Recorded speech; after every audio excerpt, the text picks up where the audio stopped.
Os colegas aqui da comissão e as pessoas que eventualmente estejam nos assistindo, e a partir dessa reunião acredito que todas elas serão transmitidas ao vivo pelo Facebook. Basta que o colega acesse CDPA OAB-CE, que é o Facebook da comissão, e a partir daí ele pode assistir ao vivo às deliberações e às discussões que foram levadas a efeito aqui na comissão. É uma forma da comissão dar transparência das decisões que estão sendo tomadas, decisões difíceis, né? Porque quando se lida com prerrogativa, sempre tem uma autoridade do outro lado, mas é o nosso desafio desde que nós estamos aqui tentando tocar esse trabalho da comissão juntamente com esse grupo de advogados do seu tempo, né, em prol da defesa dos outros colegas e da nossa instituição, assim como a gente vem tentando a todo tempo valorizar a nossa advocacia. Eu queria dizer também aos amigos que foi disponibilizado também um telefone celular que foi doado pelo escritório para ficar à disposição da comissão, e através do WhatsApp a pessoa pode encaminhar sugestões, fazer críticas, que nós estamos aqui também para isso. Bom, então eu gostaria de saber se todas as pessoas procederam à leitura na ata da terceira reunião que ocorreu no dia 19/2. Se tem alguma objeção, então, não havendo objeção, fica, portanto, a ata aprovada. Em relação à ata da quarta reunião, foi realizada no dia 18/3 de 2016, também foi remetida por e-mail. Eu gostaria de saber se algum colega gostaria de fazer alguma objeção. O nosso secretário adjunto tinha feito a observação por e-mail que não constava a lista das pessoas presentes. Nós já anexamos aqui a lista, que já faz parte da ata, portanto está solucionado, não havendo divergência, também fica aprovada a ata da quarta reunião. Então vamos aqui, informativos da presidência, né? Gostaria de informar a comissão que ontem houve uma audiência pública aqui na sede do Conselho, que foi solicitada através do Fábio Timbó e da diretoria da OAB, para discutir o tema custas judiciais. Eu tive a oportunidade de participar, confesso que fiquei até um pouquinho emocionado no momento. As pessoas podem ver aí na rede do YouTube, e a gente ficou um pouquinho, porque a gente está passando muita dificuldade em relação a essas custas. Então eu queria fazer um apelo aqui aos membros da comissão, que toda vida que tivesse um movimento de custas processuais, que a gente tivesse como aquelas pessoas fortes para tentar defender. Depois de várias discussões, a audiência pública começou 9 horas, terminou 2 horas da tarde, e o nosso desembargador do 5º, desembargador Paulo Albuquerque, ele compareceu aqui, juntamente com a Defensoria, várias entidades de classe, e ele se comprometeu ele anotou aqui vários pontos, né? E principalmente assim, o que a gente pediu, a gente questionou muito o modelo da cobrança das custas e o valor. A gente até sinalizou, rapaz, vamos cobrar um valorzinho que seja razoável para ingressar com a ação, porque eu disse para ele, rapaz, quando o advogado, quando a parte vai ingressar com a ação, é a hora que ele sente pelo menos o cheiro da justiça, né? Ele não pode ser penalizado logo com 2%, sem saber nem o que é que vai acontecer. E depois da condenação, eu que era contra estipulação de percentual, mas na Justiça do Trabalho é assim, funciona, que viesse o percentual até em cima do valor da condenação, mas que fosse algo palpável. E no final, a título de encaminhamentos, que a gente sugeriu e a mesa encampou, seria exatamente a OAB comparecer ou junto com o Tribunal de Justiça, ou só, ao governador do Estado, que a gente vê que o problema das custas processuais e o problema econômico-financeiro dos tribunais, não vou entrar aqui no mérito da questão da despesa, porque eu acho que não é o caso, nós estamos discutindo muito custas, né, que seria receita, né, ele está relacionado com o aporte que é feito pelo Executivo para o Poder Judiciário.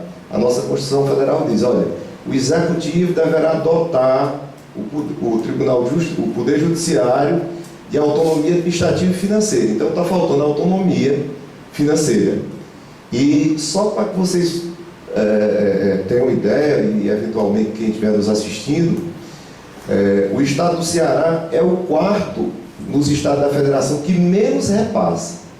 Ele não chega a repassar nem 5% da receita do Estado. Quando o Rio Grande do Norte, salvo engano, repassa 12%. Entendeu?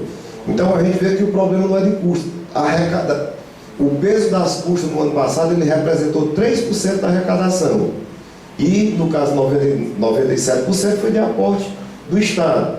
Significa dizer que, por mais que você aumente a arrecadação, não vai resolver o problema. O problema, na verdade, então a mesa da OAB se comprometeu a gente marcar essa visita. Até ponderei lá e pondero aqui, o governador do Estado tem sido sempre uma pessoa muito sensível à nossa classe.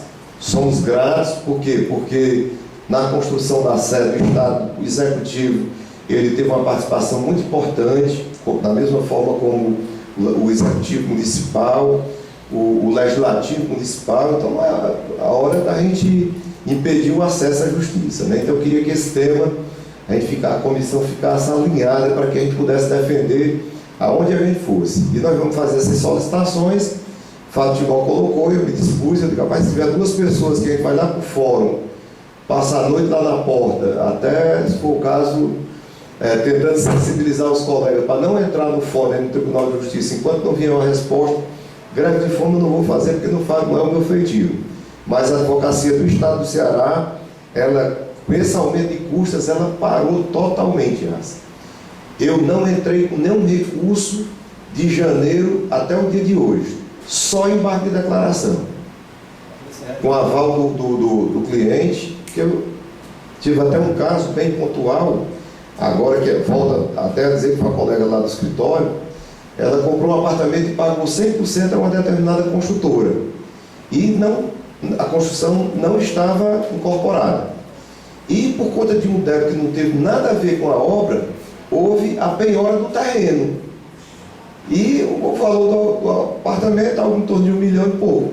Para ela ingressar na justiça com embargo de terceiro, para defender aquele direito dela, que ela já pagou, ela tem que pagar 26 mil de custos iniciais, para saber pelo menos do que é que vai acontecer. E ela ganha um valor acima de 10 mil, evidentemente, mas como é que a pessoa ganhando 10 mil vai poder pagar 26? Ela não é pobre na forma da lei, mas não tem condição de pagar as custas. Então é uma situação que eu queria assim, pactuar com todos aqui para que fosse uma bandeira da nossa comissão, para que aonde a gente tivesse, ouviu falar de movimento de custos, para que a gente tivesse afinado em relação ao tema, né? Bom, em relação ao desinformativo da presidência, nós já assinamos um ofício circular para todos os juízes aqui da capital, tanto juiz do trabalho, como juiz do civil, de unidades.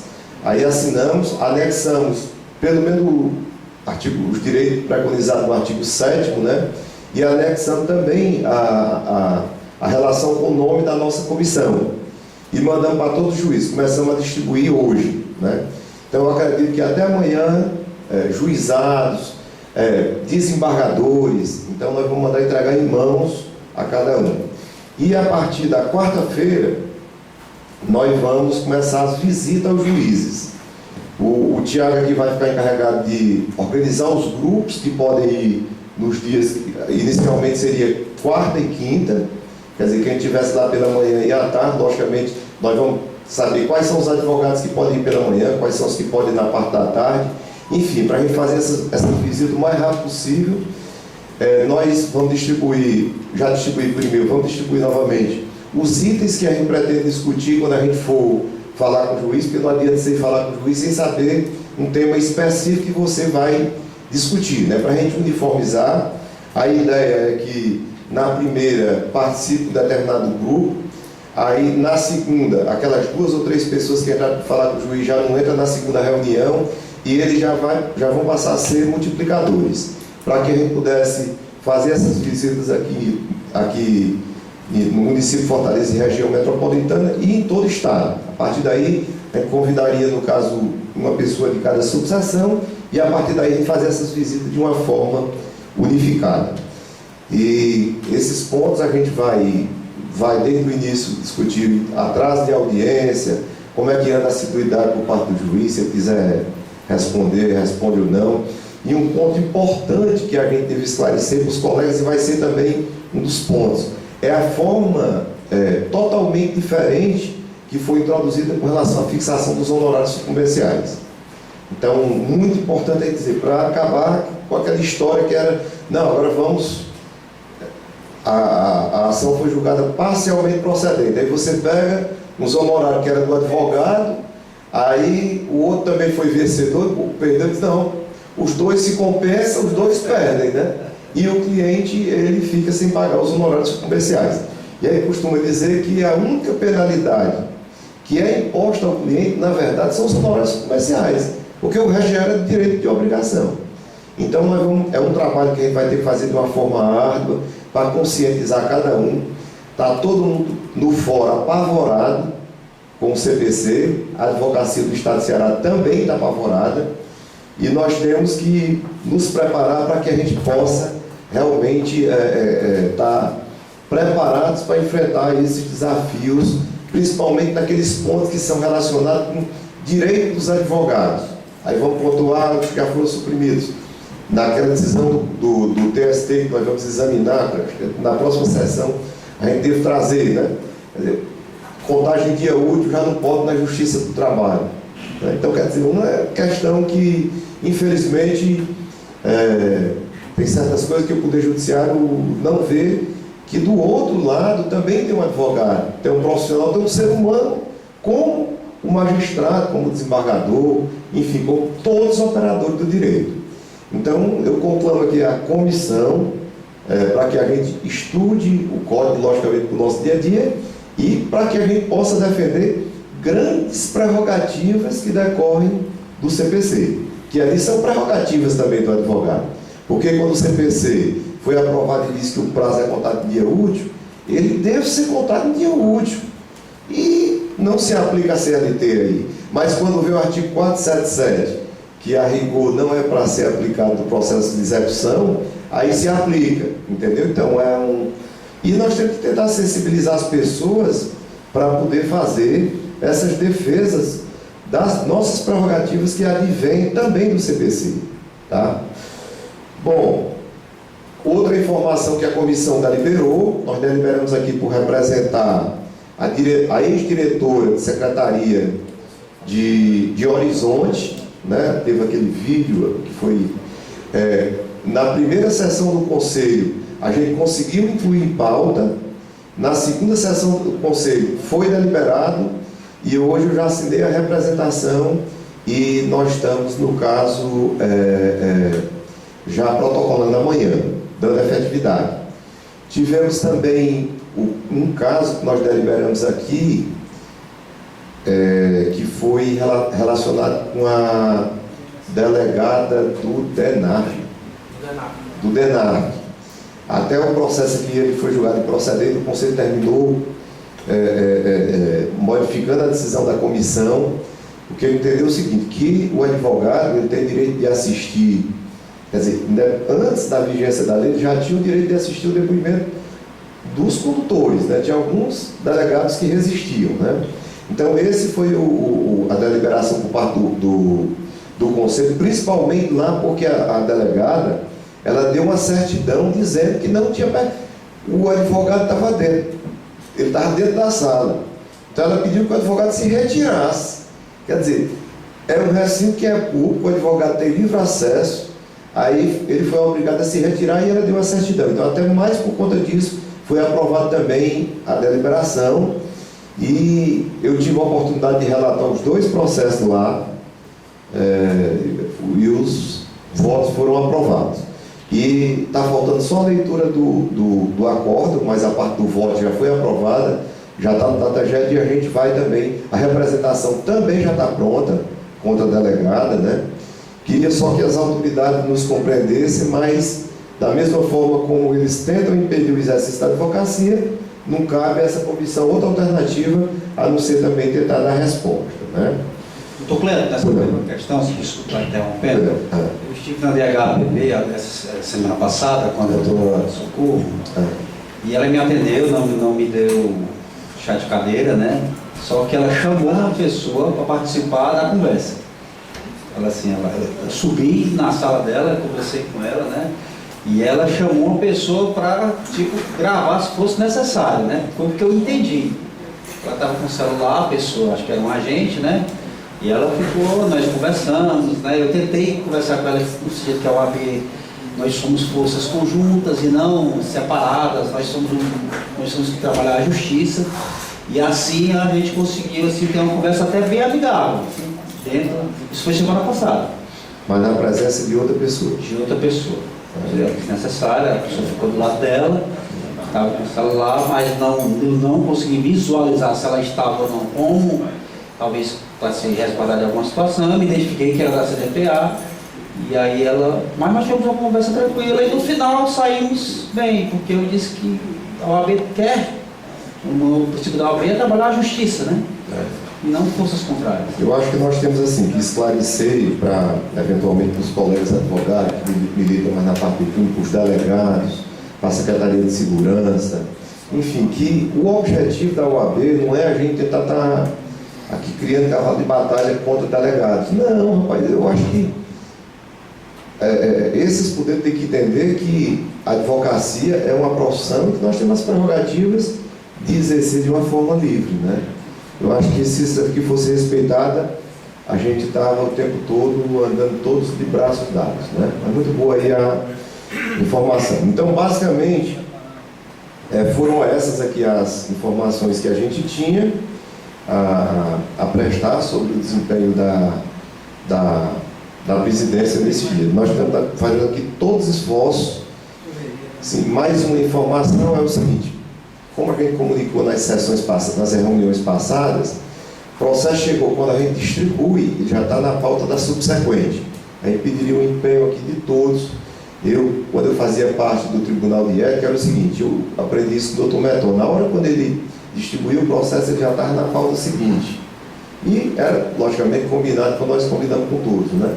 E quando você chegava no dia seguinte ou na tarde seguinte, aqui teria que ser na segunda-feira, né? Porque a gente faz dia de sexta-feira, que a gente já priorizasse aqui dali dentro de meia hora, né, Gabi? A gente faz um relatóriozinho e um voto já deixava pronto, entendeu? E, enfim, para que a gente julgasse os processos e a nossa caixa ficasse sempre totalmente livre e limpa de qualquer processo, porque prerrogativas ou ela é defendida na hora, de imediato, ou então ela não serve posteriormente.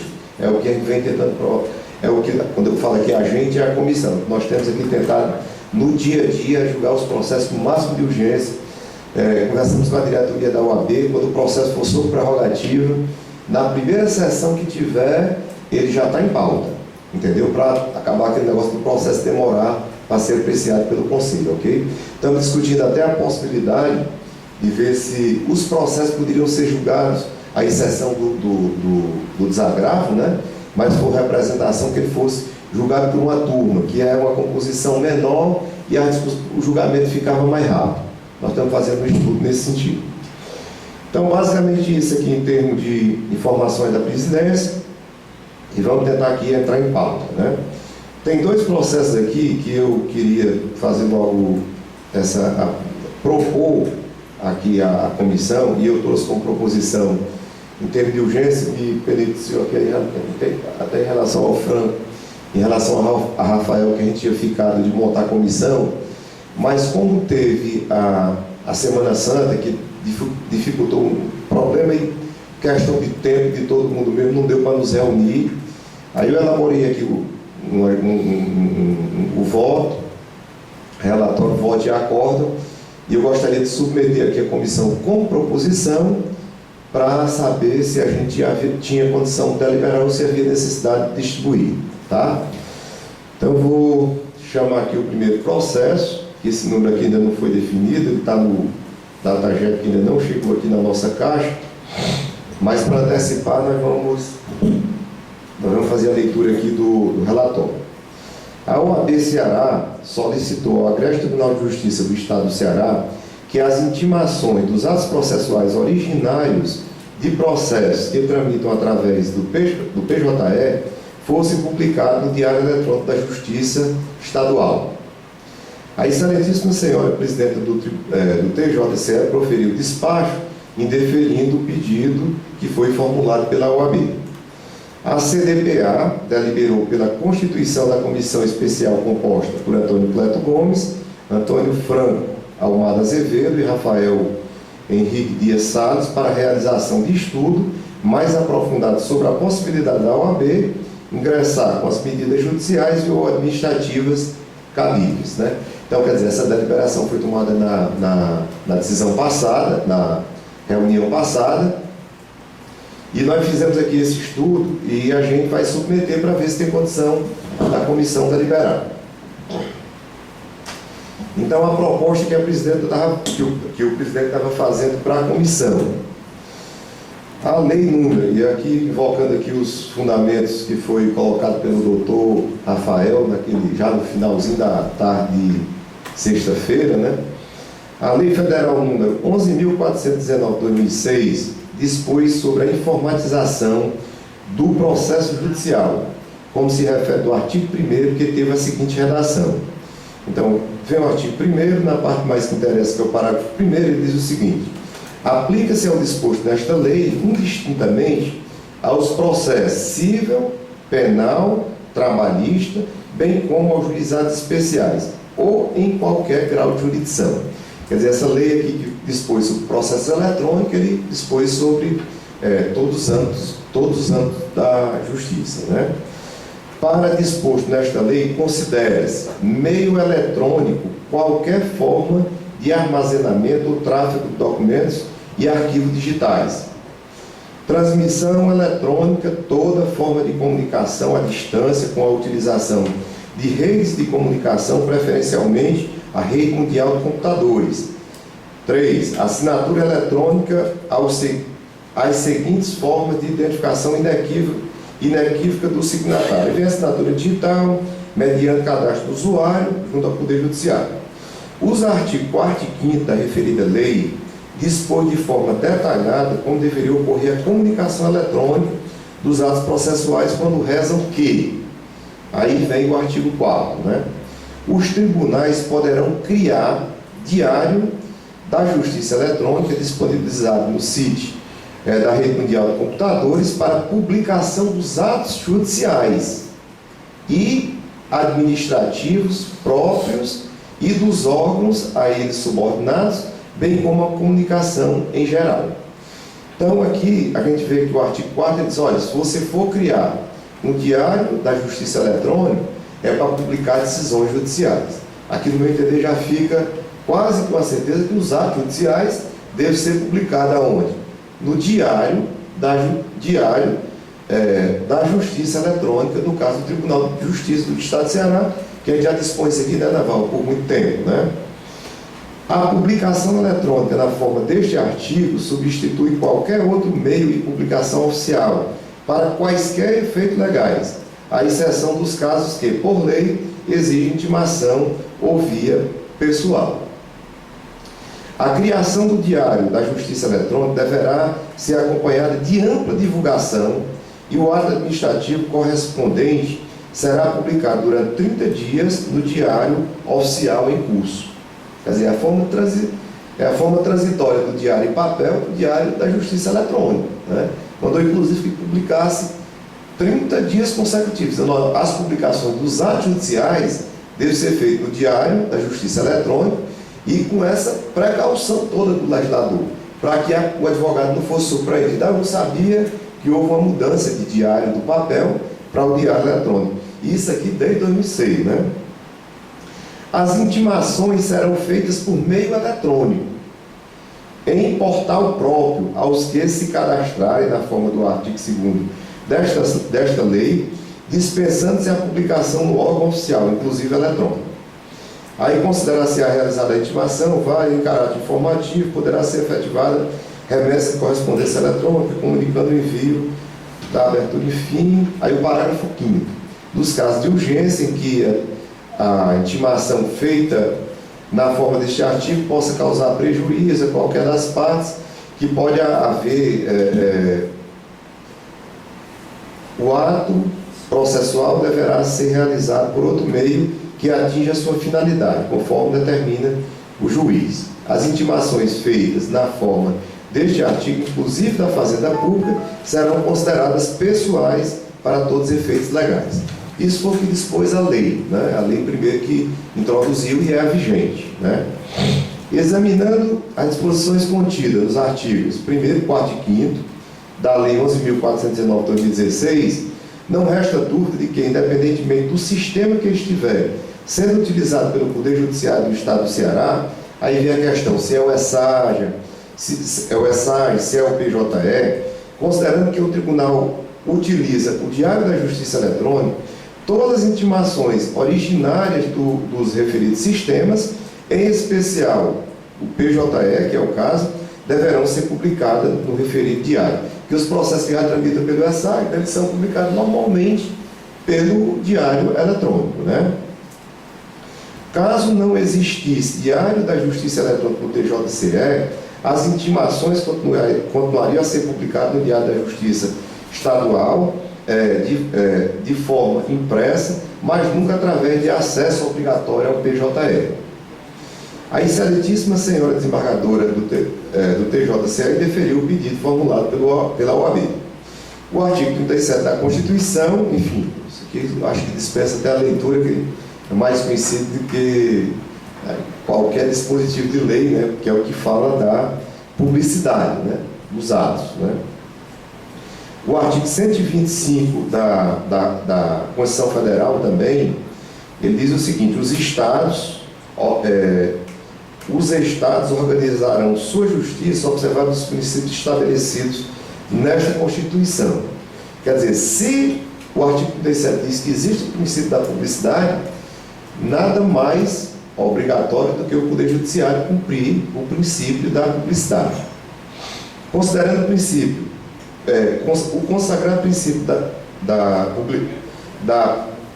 o consagrado princípio da publicidade dos atos administrativos ou judiciais é a medida que se impõe, não podendo as partes ser obrigadas a acessar o PJE, principalmente nos processos que tramitam em juizados cíveis e criminais, para ter conhecimento dos teores das decisões proferidas pelo juiz processante. A Constituição Federal, em seu artigo 93, dispôs sobre a publicidade dos atos administrativos e judiciais quando assim dispôs. Todos os julgados, aqui seria já o inciso 9 do artigo 93, todos os julgados dos órgãos do Poder Judiciário serão públicos e todas as decisões fundamentadas. Se todos os julgamentos dos órgãos do Poder Judiciário têm que ser públicos, não há como você dar publicidade ao ato, se para você ter conhecimento, você tem que acessar um sistema que ele era privativo quase que dos operadores do direito, salvo raríssimos pessoas que têm interesse de ver o que é que está acontecendo. Mas a publicidade, ela tem que ser dada sempre através de um órgão de publicidade oficial, como é o Diário da Justiça que o Estado utiliza, né? Então, ainda diz o seguinte: sob pena de nulidade, né? Quer dizer, ou ele é público ou é dado publicidade aos julgamentos, e quando a gente vê julgamentos aqui, leia-se acórdão, decisão que foi proferida, decisões interlocutórias, né? Todo julgamento é julgamento, né? E as inovações que a gente encontrou aqui também, os artigos 188, 189, 194, 195, 19000, 197 e 199, no novo Código de Processo Civil, trataram as intimações dos atos judiciais da seguinte forma. Vou tentar resumir aqui a leitura, mas como queira ou não queira, é uma matéria nova para todos, né? Os atos e os termos processuais independem de forma determinada, salvo quando a lei expressamente exigir, considerando válidos os que, realizados de outro modo, lhe preencham a finalidade essencial. Os atos processuais são públicos. Então, quer dizer, se os atos processuais são públicos, agora pelo CPC, e é posterior até a lei que rege a questão do processo eletrônico, se existia dúvida, né? Então está aqui o artigo 8.9, os atos processuais são públicos, todavia tramitam em segredo de justiça os processos. Aí ele elenca os processos que tramitam em segredo de justiça, que não há a possibilidade de se fazer a publicação oficial com o nome das partes, né? Mas mesmo assim constam as abreviaturas, né? Artigo 9.4. Os sistemas de automação processual respeitarão o sistema de automação processual, leia-se, PJE, eu estou errado, né? Eu acho que os sistemas de automação processual respeitarão a publicidade dos atos, o acesso e a participação das partes e dos seus procuradores, inclusive nas audiências e nas sessões de julgamento, observadas garantias da disponibilidade e independência da plataforma computacional, acessibilidade e interoperabilidade dos sistemas, serviços, dados e informações que o Poder Judiciário administre o exercício de suas funções. Artigo 9.5. O registro do ato processual eletrônico deverá ser feito em padrões abertos. Eu acho que aqui não fica mais assim.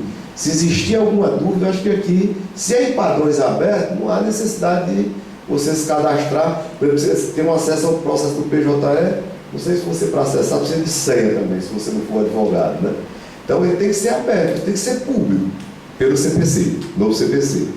Aí vem, compete ao Conselho Nacional de Justiça regulamentar alguma coisa sobre isso. Os tribunais divulgarão as informações constantes de seu sistema de automação em página própria, na rede mundial de computadores, gozando a divulgação da presunção, veracidade e confiabilidade. As unidades do Poder Judiciário assegurarão as pessoas com deficiência, enfim, né? Então, eu acho que, primeiro, a lei que regiu o processo eletrônico, não ficou muita dúvida assim, em relação à minha pessoa, aqui, invocando os ensinamentos aqui do nosso ministro Rafael, aqui na última sessão, que até então eu defendia que a lei seria inconstitucional, né, porque violar o princípio da publicidade. A gente chegou à conclusão que não há inconstitucionalidade da lei. Na verdade, está havendo descumprimento da lei e que o ato é ilegal, e vamos tentar buscar corrigir a ilegalidade. Aí vem a questão da resolução 128 de 2013, que o TST utilizou exatamente essa fundamentação, exceto a do CPC, né, porque não estava em vigor ainda, que ele diz as intimações, isso do Conselho Superior do Trabalho. As intimações endereçadas ao advogado nos modos do primeiro e segundo grau, cuja ciência não exija vista pessoal, as inclusões em pauta de órgão, julgador, colegiado e a publicação de órgão deverão ser feitas via diário eletrônico da Justiça do Trabalho, hipótese em que as contagens dos prazos reger-se-ão na forma prevista no parágrafo 3º e 4º do artigo 4º da Lei 11.419, que foi exatamente aquela que nós acabamos de ler. Quer dizer, aqui foi uma conquista da OAB, quer dizer, quando a gente consegue que o Poder Judiciário cumpra a lei, já tem que bater palma e considerar como uma conquista, né? Que nós não obtivemos essa conquista a nível de Poder Judiciário local, né? Mas vamos tentar perseguir. Em decorrência da aludida resolução, todas as intimações, inclusive em pauta de julgamento e publicação de órgão, estão sendo feitas através do Diário Eletrônico do Trabalho. Logo que saiu essa resolução, na época eu já ocupava a presidência da comissão, e nós fizemos um ofício, porque o que foi que aconteceu, né? Eles começaram a publicar a decisão, mas só dizia assim: julgou procedente, aí você acessa o sistema e lê ID, não sei o que. Então nós mandamos um ofício circular para todos os juízes, e a partir daí, salvo uma juíza que ainda vem tentando insistir, toda a intimação que os advogados tomar conhecimento, não conste o teor da decisão, tem que comunicar ao OAB, para o OAB mandar um comunicado, porque está havendo aqui o descumprimento não só da lei, mas da própria decisão do Conselho Superior do Trabalho. Então nós mandamos esse ofício, surtiu o efeito que hoje quase todas as decisões do trabalho, eles são publicados no Diário do Trabalho.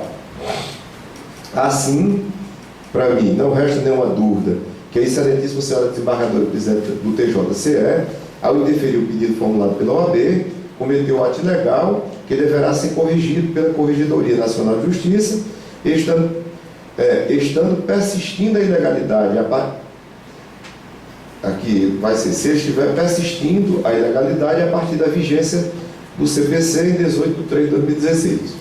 Em decorrência da ilegalidade e da vigência do CPC, propomos a remessa, está aqui, de mais um ofício, né?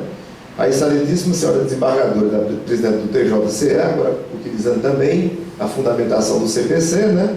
A fim de que todo ato judicial em que haja necessidade de comunicação às partes e aos advogados sejam publicados no Diário da Justiça do TJCE, independentemente do sistema utilizado. Quer dizer, pode existir 10 sistemas, não interessa se, não sei se o programa ainda funciona, se foi sepultado, mas foi o PJE, SAI.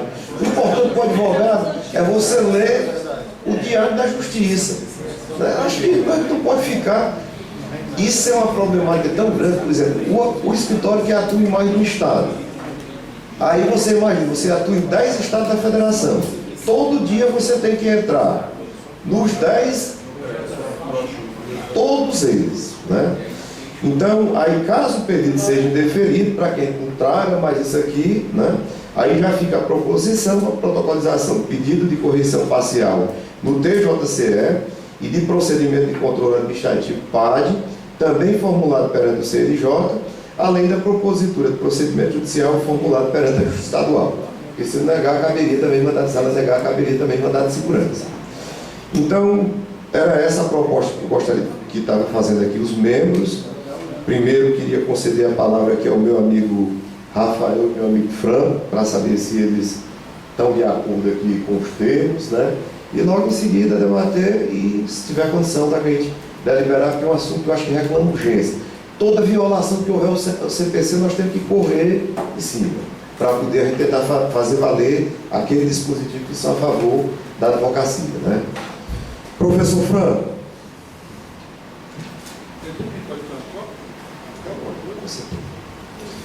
Primeiro, boa tarde a todos os colegas. Presidente, antes a gente estava tratando essa questão como se fosse só uma falta de boa vontade, né? Mas agora, eu acho que depois desse parecer, não restou dúvida que, além da boa vontade, está faltando realmente ao cumprimento da lei. Então, estou totalmente de acordo com o parecer. Acho que veio em boa hora. Essa conquista no âmbito trabalhista trouxe muitos benefícios para os advogados, e se nós conseguirmos essa extensão para toda a Justiça Estadual e Federal, certamente trará mais segurança para a nossa atuação. Então, totalmente de acordo. Amigo Rafael.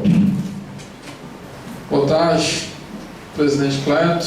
Gostaria de lhe parabenizar pelo voto. Um voto que a gente aprende muito com ele. E boa tarde, demais colegas. Lendo aqui, professor Cléber, já que trata também com o professor, e o senhor deu uma aula aqui para a gente. Sabe e ensina. Eu apenas faço aqui algumas observações, mais no sentido de acrescentar. Quando eu fiz a leitura na última reunião do artigo 4º, né, ele fala que os tribunais poderão criar. E esse poderão, a gente sabe que dá margem a dizer, não é obrigatório, seria uma faculdade, né?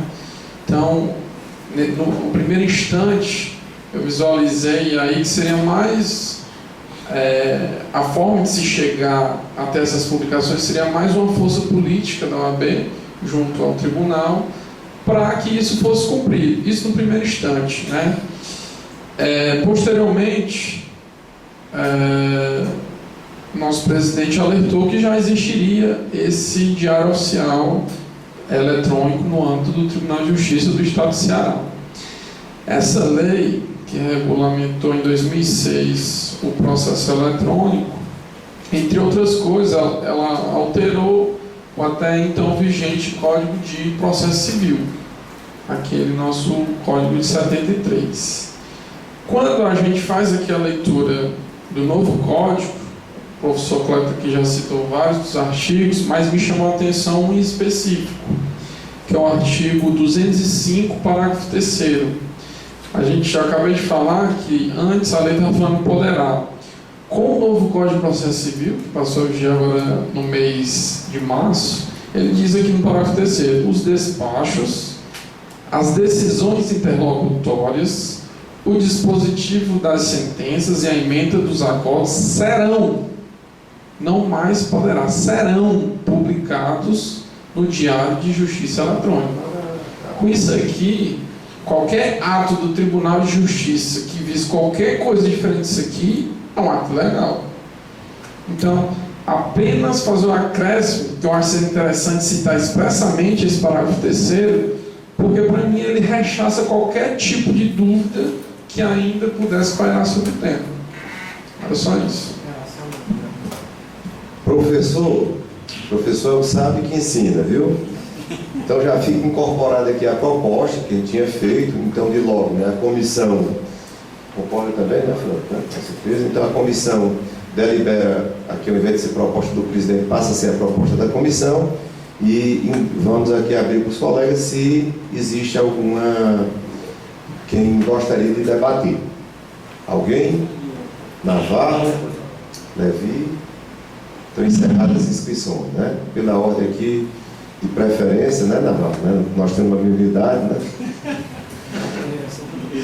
Com a palavra, senhor Navarro. No próximo dia 26, né, estaremos comemorando essa data, né? Juntos. Senhor presidente, caros colegas da Comissão de Defesa das Prerrogativas, presidente, essa questão ela é antiga. Eu me lembro na época que o nosso colega, inclusive Franco, era vice-presidente da Comissão de Informática da OAB, não sei se ainda era secretário, né? E na presidência o doutor Renato Torres, né? Já é uma briga antiga que se levava, e por incrível que pareça, é uma coisa, parece meio simples a efetivação, porque no sistema PJE já tem uma caixa lá que é só o funcionário clicar e mandar para o DJE. A dificuldade prática qual era? O DJE do nosso Tribunal de Justiça, ele é administrado pela mesma empresa que administra o ESAG, o sistema ESAG. Tanto é que no sistema ESAG é efetivada essa publicação de maneira automática. Para efetivar o PJE é outra administração.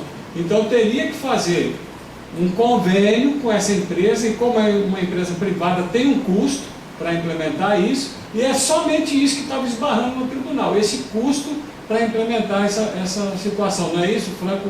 Me corrija se eu estiver errado.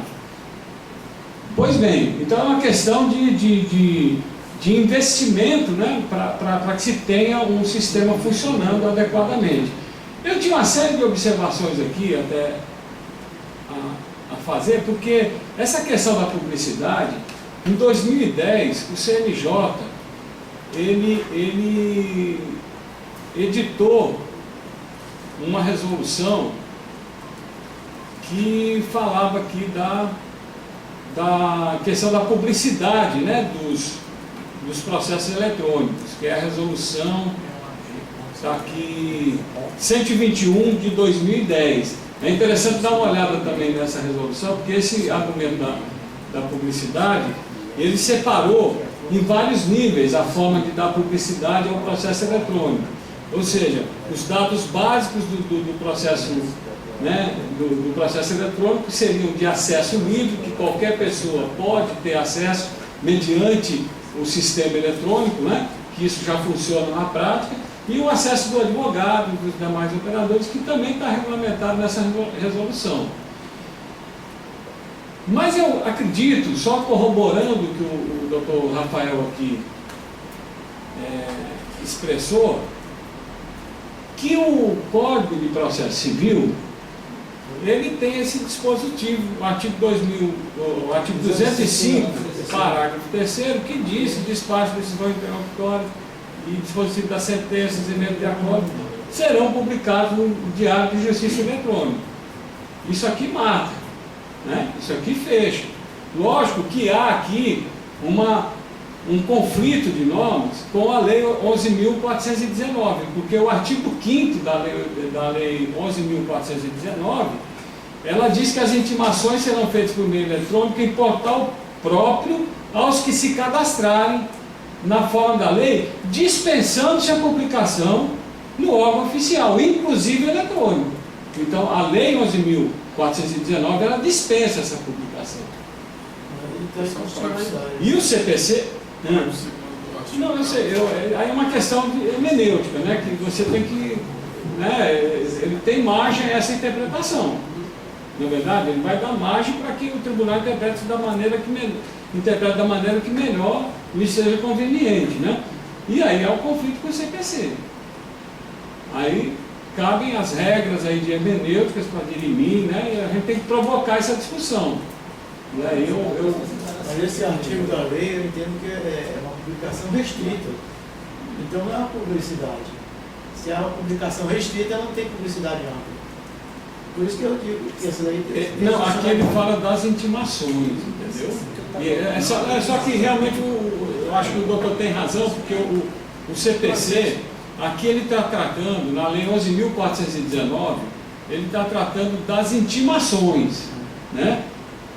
E aqui no CPC, o artigo 205, ele está tratando dos despachos, decisões interlocutórias e sentenças. Então, realmente, eu acho que concordo aqui com o doutor Rafael, né? Bom, na verdade, como é muita novidade aqui, né, com relação ao CPC, então a gente tem que fazer essa discussão, essa análise aqui, né, hermenêutica, para poder compreender. Então, eu acho que o caminho é por aí mesmo, e eu assim, corroboro com o relatório, com o encaminhamento que foi encaminhado pelo presidente. E agora da comissão? Agora está a comissão. Professor Levi, com a palavra. Primeiramente, boa tarde aos colegas presentes, né, nossa importante comissão, mais um dia valioso para nós. Gosto muito de estar aqui sempre com vocês e quero apenas ratificar o que está sendo colocado aí no nosso voto. Também endosso as ideias expostas pelo Dr. Rafael, Dr. Navarro. Se eu puder humildemente fazer apenas um apontamento para que a gente encorpe ainda mais aí o nosso requerimento, seria no seguinte sentido. Aqui, quando o doutor Rafael fez a leitura do novo artigo, né, 205, parágrafo 3º, veio logo na minha cabeça o conflito que ele causava diretamente com o artigo 5º, do parágrafo 3º da Lei de Dispostos Eletrônicos. Por quê? Qual é o grande problema dessas intimações por meio de portais próprios, de PJE, Creda, Projude? É que nem o doutor Cleber Gomes disse, toda semana você tem que olhar esses sistemas. Sob pena de, se você esquecer de olhar o PJE da Justiça Estadual, do Juizado Especial lá da Paraíba, depois que é feito um encaminhamento pelo servidor, passou 10 dias, o parágrafo 3º do artigo diz que a intimação ela ocorreu, né? Então, diferentemente de ter uma publicação no Diário Oficial, que é uma coisa pública, você tem como fazer a captação por meio de programas próprios, né, de empresas que fazem isso, como a Advise, aquela intimação só poderia ser feita pelo sistema, né? Então, eu acho que isso não é um ato público, é como se fosse um ato pessoal apenas para o advogado, né? Na hora que o parágrafo 3º diz o seguinte, que a consulta deverá ser feita em até 10 dias corridos, contados da data do envio da intimação, sob pena de considerar se a intimação automaticamente realizada na data do término desse prazo, a gente vê que se trata de uma coisa que conflita diretamente com a publicidade dos atos judiciais, né? E aí, em uma pesquisa mais profunda que a gente foi fazendo aqui, a gente descobriu que existe uma ADI lá no STF, que foi feita pela própria OAB nacional, né? Que se trata da ADI 3880. Que é uma ação direta de constitucionalidade justamente em cima dos artigos 4º e 5º da lei de processos eletrônicos, né? Eu acho que seria importante a gente fazer uma citação, né, em relação a essa lei. Ela ficou parada de 2009 até 2014, quando ela foi redistribuída para o ministro Edson Fachin, né? Até agora eu não pude detectar aqui algum tipo de julgamento, né, no sentido dessa lei. Mas com certeza, com o novo CPC, ganhou causa aqui para a nossa ADI, né? Então seria basicamente isso, que a gente pudesse incorporar na nosso requerimento a ADI, fazer essa menção à ADI, poder falar sobre o conflito, né, do parágrafo 3º do artigo 5º, porque ainda que o TJ ele queira manter essa postura de não, nós não vamos publicar no diário eletrônico, pelo menos eles têm que se ater à ilegalidade que é você dizer que se um advogado não clicar na caixinha do PJE, depois de 10 dias, ele está intimado pelo sistema. Eu não entendo o que é uma intimação a la Chico Xavier, psicografando, porque se não for publicizado o ato, o advogado não viu, como é que ele vai ter sido automaticamente intimado? É diferente de quando uma lei processual diz que, após a publicação do Diário Oficial, aí sim, é feita uma publicidade, a pessoa tem como ver que aquele ato judicial foi feito, né, e tomar conhecimento disso. Que é em total consonância com o artigo 205, parágrafo 3º, quando ele diz que todos os atos de despacho de decisões interlocutórias, dispositivo de sentença, tem que ser publicado no Diário de Justiça Eletrônica. Né? É isso, obrigado. Então, com certeza, nós vamos incorporar também esse questionamento, né, e para poder fazer o encaminhamento. Presidente Cleto, só mais um dado, eu tinha até conversado isso com o Dr. Rafael e com o presidente aqui antes da sessão, mas vê como passa muito pela questão da boa vontade também. Eu não sei se os colegas acompanharam, mas os juizados especiais do Distrito Federal, eles passarão a contar, inclusive, os prazos processuais em dias úteis, certo? Houve uma determinação administrativa, a medida prevista no Distrito Federal vai incorporar o novo CPC nesse sentido, apesar de ser uma posição contrária à própria Corregedoria Nacional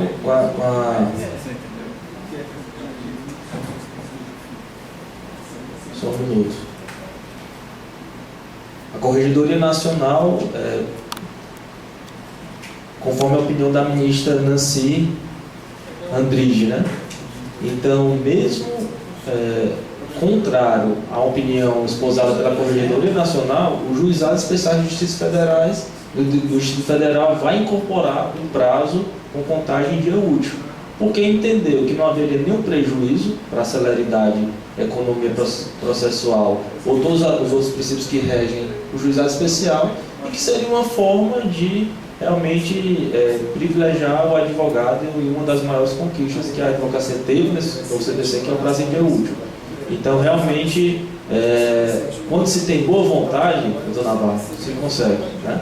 E só um adendo aí, o pessoal argumenta que haveria um prejuízo à celeridade do juizado. Agora o juiz fica com um processo 2 anos concluso no juizado especial e não tem prejuízo à celeridade. A contagem de dias úteis tem. Minha última ainda, o juizado, ele disse, não, doutor, nós estamos julgando de 2012. Aí quer falar de celeridade, vocês estão julgando os processos de 2012.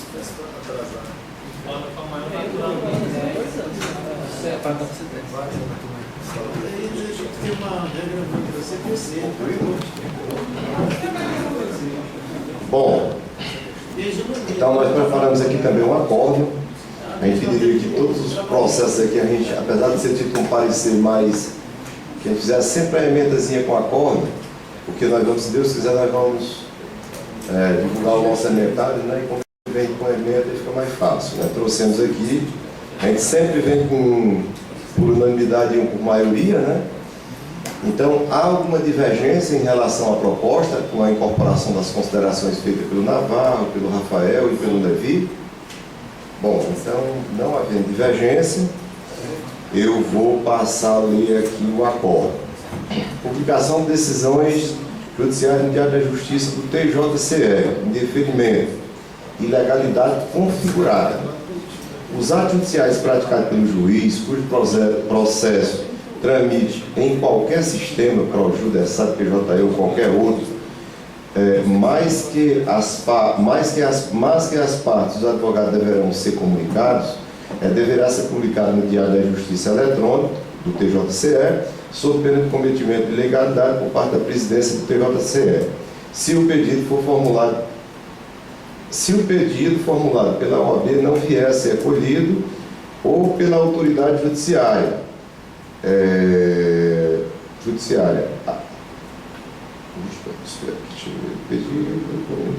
por parte da presidência, se o pedido formulado pela OAB vier a ser,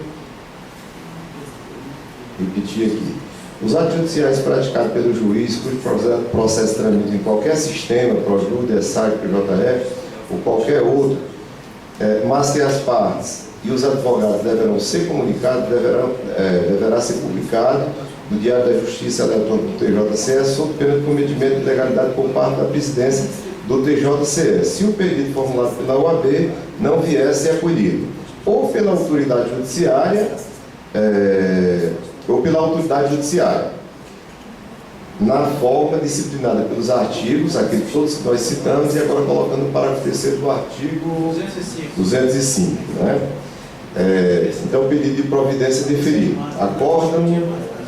Acordam, visto, relatados e discutidos estes autos, acordam os membros da CDPA ou ABCE, por unanimidade de voto, pela remessa de ofício à excelentíssima senhora desembargadora presidente do TJCE, solicitando que todo ato judicial em que haja necessidade de comunicação das partes e dos advogados sejam publicados no Diário Eletrônico da Justiça do TJCE, independentemente dos sistemas utilizados.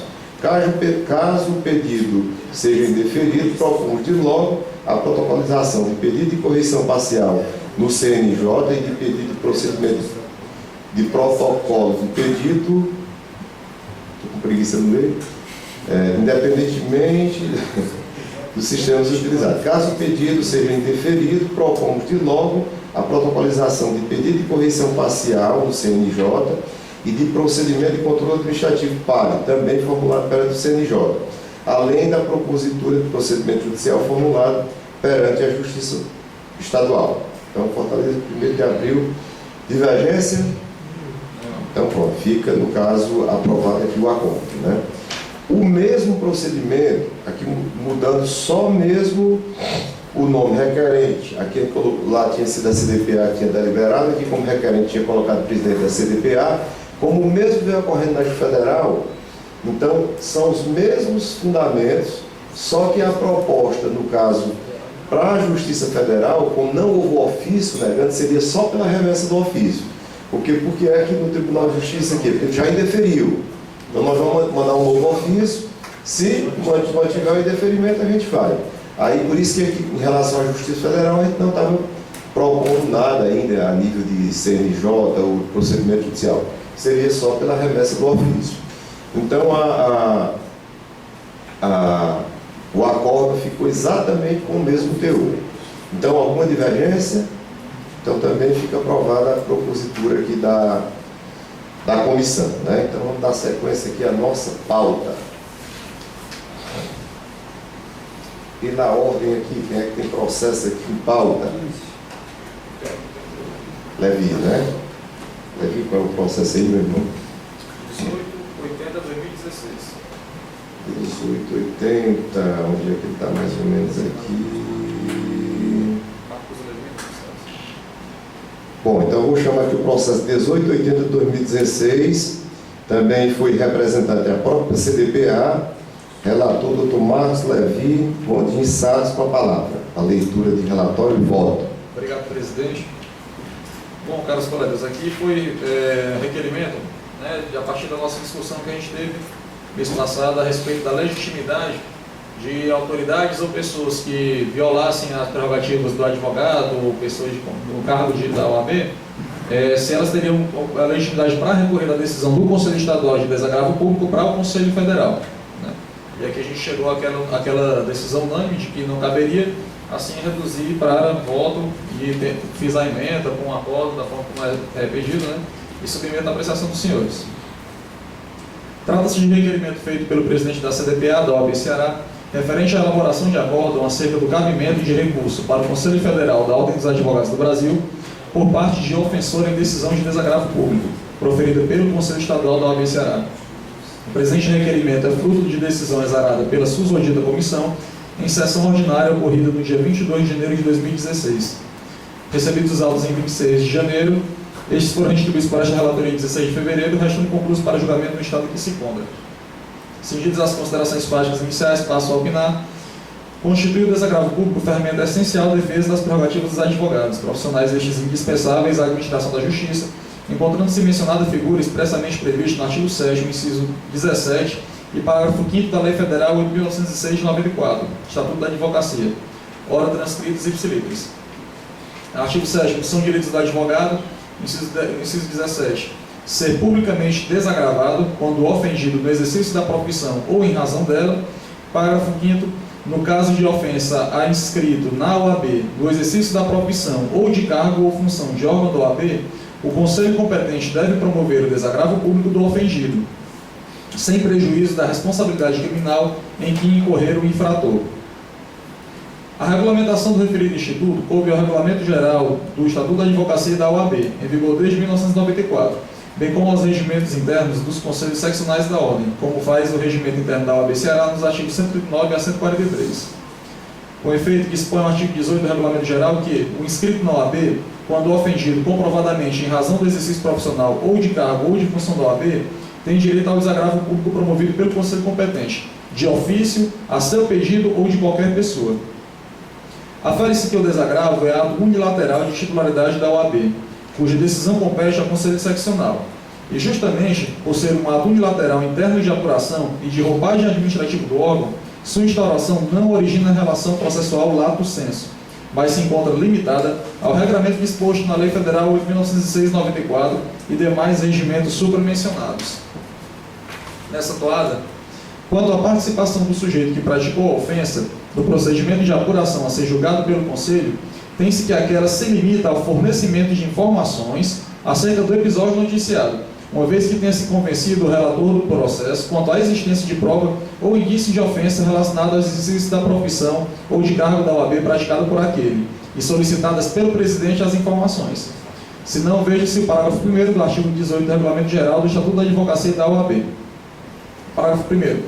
Compete ao relator, convencendo-se da existência de prova ou indício de ofensa relacionada ao exercício da profissão ou de cargo da OAB, propor ao presidente que solicite informações da pessoa ou autoridade ofensora no prazo de 15 dias, salvo em caso de urgência e notoriedade do fato. O simples fornecimento de informações, com efeito, não torna o ofensor uma parte no processo, mormente seja sua participação no curso do procedimento de desagravo público limitada legalmente por expressa previsão de que trata o artigo 7º, inciso 17, parágrafo 5º da Lei Federal de 1906. Em igual linha, o Conselho Federal da OAB, conforme se afere da ementa ora transcrita. A gente traz uma emenda, né, do Conselho Federal. Eu vou saltar aqui a parte que não é relevante, puxando já para a essência, diz mais ou menos o seguinte: legitimidade recursal. Uma vez que sendo o desagravo um ato unilateral da Ordem dos Advogados do Brasil, não há que se falar em litígio ou partes. Conquanto o Estatuto faculte ao ofensor, a juízo do relator, o oferecimento de informações a respeito do fato, tal circunstância não o torna parte no processo. No caso de deferimento do pedido de desagravo pelo Conselho Seccional, não detém a autoridade ofensora a necessária legitimidade para promover recurso do Conselho Federal, esgotando-se a instância no âmbito da seccional. Não conhecimento do recurso em razão da ilegitimidade da parte recorrente. Ainda que se discuta em linha diversa, utilizando-se a mesma lógica de analogia processual civil, empregada por eventual desagravado, a fim de tentar implantar a via recursal em um instrumento impróprio para tanto, é perceptível a impossibilidade de tal uso. Isso porque a própria Constituição Processualística no Brasil segue uma linha da taxatividade proveniente do devido processo legal, da qual é que surge, na seara dos recursos, o princípio da tipicidade recursal. Com efeito, essa norma principiológica, plasmada no artigo 496 do CPC de 73, hoje continua a figurar no corpo das normas processuais, estando esculpida no artigo 994 da Lei 3.105 de 2015, o novo CPC, onde se afere uma afinidade de instrumentos legalmente previstos para atacar decisões endoprocessuais. Este princípio determina que não há possibilidade de conceber a interposição de recurso não expressamente prevista em lei. Inclusive, por respeito ao devido processo legal, é proibida a aplicação e constituição de qualquer meio que não seja devidamente expresso no corpo legal, bem como aquele interposto por pessoa que não goze de legitimidade para tanto. Portanto, ante a falta de previsão expressa, é incabível a interposição de recurso pelo ofensor desagravado. Posicionando-se em contrariedade a isso, seria permitido um verdadeiro tumulto na ordem jurídica e social, pois todos estaremos reféns de procedimentos com os mais variados efeitos e regras, ou mesmo sem regras. nessa linha é o uníssono entendimento do Conselho Federal da Ordem dos Advogados do Brasil, consoante as emendas ora colecionadas. Eu vou deixar de ler porque elas falam no mesmo sentido de que não comporta esse tipo de recurso. Por fim, vale ressaltar que, de forma a vedar qualquer possível semelhante desventura em meandros futuros acerca do presente debate, é oportuno pedir que haja a consolidação e a uniformização do tema por meio de edição de entendimento sumulado por parte do nosso Conselho Estadual. Com isso, promove-se o fortalecimento e a integridade do procedimento de desagravo público, bem como das funções e finalidades dos instrumentos existentes para a defesa das prerrogativas de uma classe tão importante, cujos abalos ao exercício de suas funções representam um verdadeiro desequilíbrio à sociedade. Normalmente seja a advocacia responsável pela voz e vez dos jurisdicionados em defesa da efetivação dos seus direitos. Por essas razões, entende este relator que não é possível, por pessoa autoridade ofensora, a interposição de recurso contra a decisão de desagravo público proferida pelo Conselho Seccional competente. Ademais, roga-se ao Conselho Estadual da OAB Ceará que, sobre o tema, edite súmula em igual sentido para a oportuna aplicação do aravante, impedindo protelas desnecessárias e garantindo tempestiva execução da medida de desagravo público nas situações que assim seja demandada a atuação por parte desta egrégia seccional. É como decido e submeto ao douto colegiado. Bom, então alguém gostaria de discutir o entendimento? A gente já tinha debatido muito naquela sessão e pediu para reduzir a termos, né? Que não caberia recurso pela autoridade da decisão do Conselho Seccional, não é isso? Alguém gostaria de discutir? Bom, então não havendo, fica encerradas as inscrições para discussão e indago aos ilustres colegas se há divergência em relação à proposta de voto do relator. Então, não havendo, fica aprovado com louvor, né? Bem consistente, e vamos trabalhar no Conselho aqui para a gente tentar uniformizar o entendimento aqui também e vamos caminhar para o Conselho Federal, né? Porque esse tema é tão importante que nós tivemos aquele desagravo que foi aprovado contra aqueles promotores que tiveram aquela operação lá no Quixadá, né? Nós votamos aqui, foi votado no Conselho, foi interposto o recurso, aí o presidente da OAB recebeu o recurso dos dois promotores, foi para o Conselho Federal e o Conselho Federal apreciou, né? Talvez não examinou a questão ou não da admissibilidade. Por isso que a gente trouxe esse tema e vamos ver se a gente tenta difundir isso para que... E até hoje o desagravo foi aprovado e ainda não foram efetivados. Já está com mais de 2 anos, né? Então, trouxe a acordo também? Acordo? Então, para a leitura do acordo. A emenda... Isso. A emenda foi formulada da seguinte maneira: requerimento sobre a legitimidade recursal contra decisão de desagravo público pelo ofensor. Ato unilateral da Ordem dos Advogados do Brasil em defesa das prerrogativas da classe. Faculdade de informação pelo ofensor que não torna parte.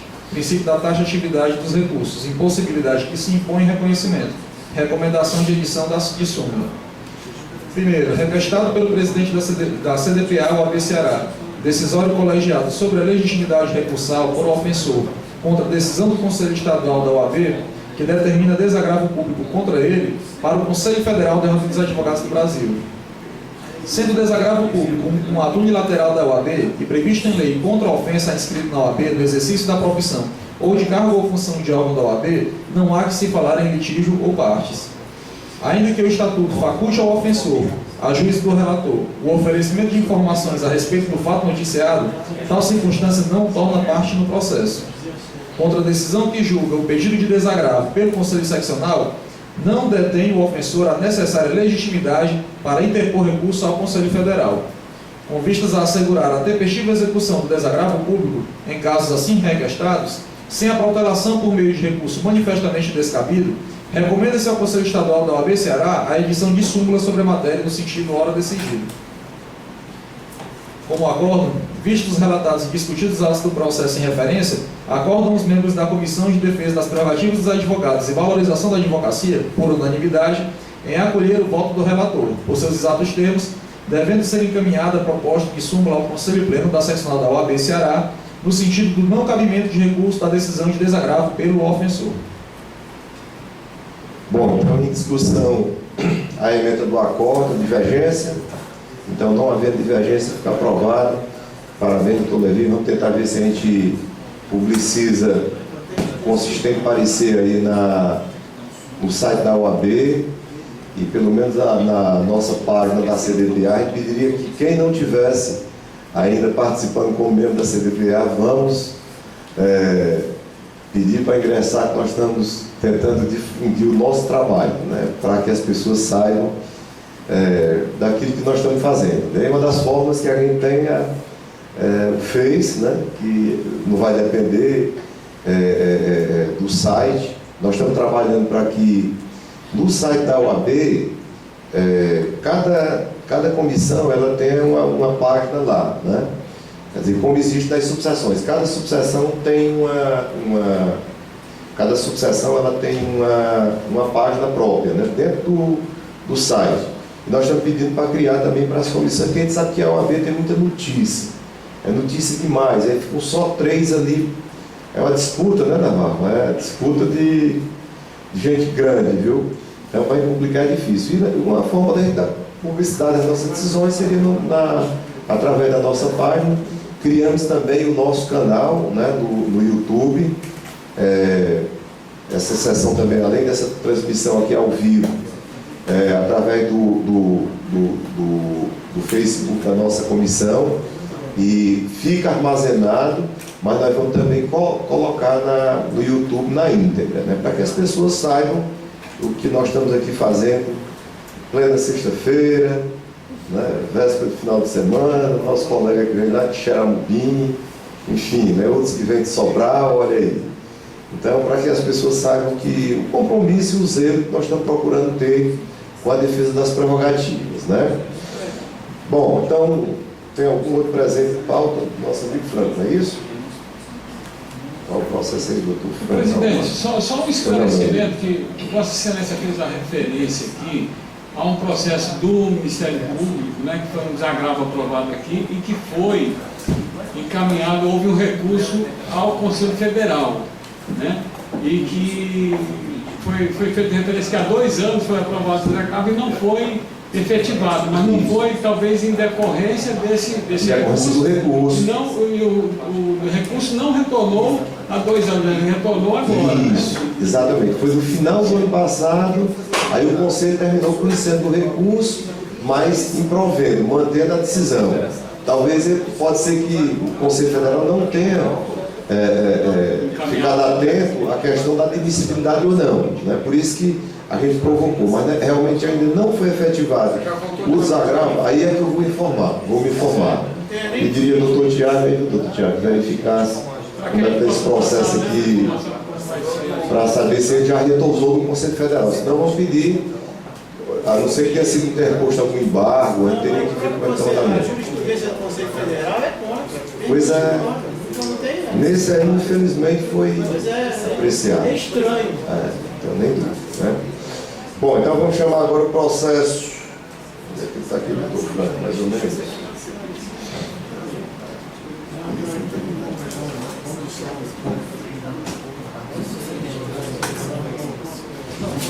Bom, então vamos chamar o processo 5505 de 2016.